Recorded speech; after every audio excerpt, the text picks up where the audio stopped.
Good morning, kids. For today's read aloud, I will be doing On Tyranny, 20 Lessons from the 20th Century by Timothy Snyder.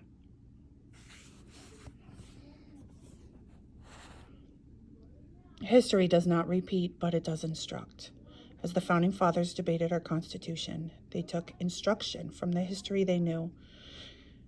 Concerned that the democratic republic they envisioned would collapse, they contemplated the descent of ancient democracies and republics into oligarchy and empire.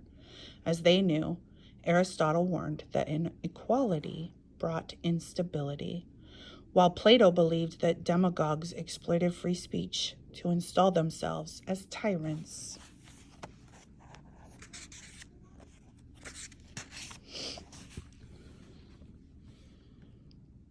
In founding a democratic republic upon law and establishing a system of checks and balances, the Founding Fathers sought to avoid the evil that they, like ancient philosophers, called tyranny.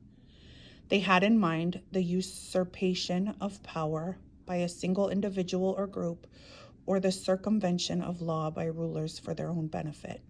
Much of the succeeding political debate in the United States has concerned the problem of tyranny within the American society, over slaves and women, for example. It is thus a primary American tradition to consider history when our political order seems imperiled. If we worry today that the American experiment is threatened by tyranny, we can follow the example of the Founding Fathers and contemplate the history of other democracies and republics. The good news is that we can draw upon more recent and relevant examples than ancient Greece and Rome. The bad news is that the history of modern democracy is also one of decline and fall.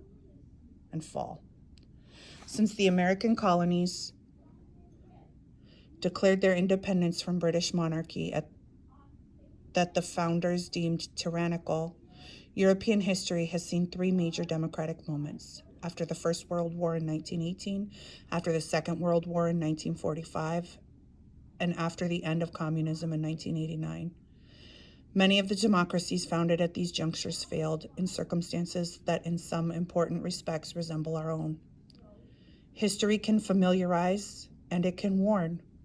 In the late 19th century, just as in the late 20th century, the expansion of global trade generated expectations of progress.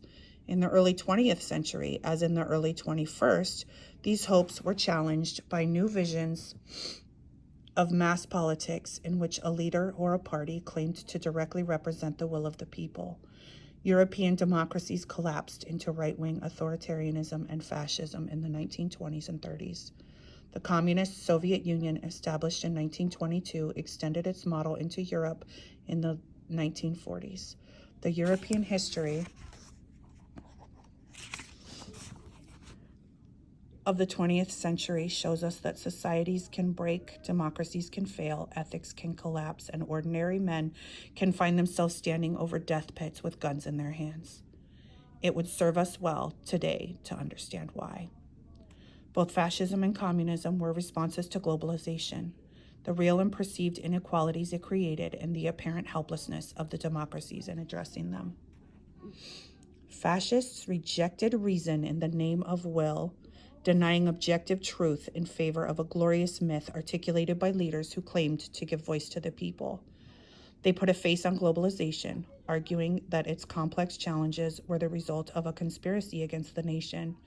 Fascists ruled for a decade or two, leaving behind an intact intellectual legacy that grows more relevant by the day.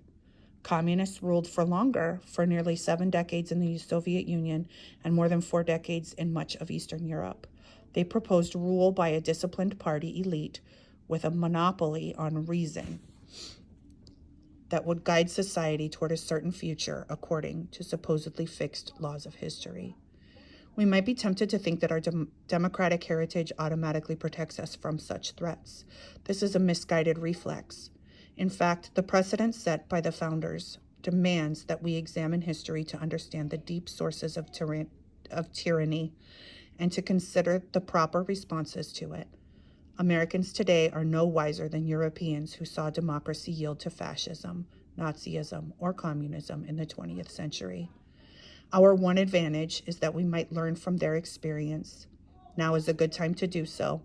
This book presents 20 lessons from the 20th century adapted to the circumstances of today. I'll be back tomorrow with a read aloud of chapter 1.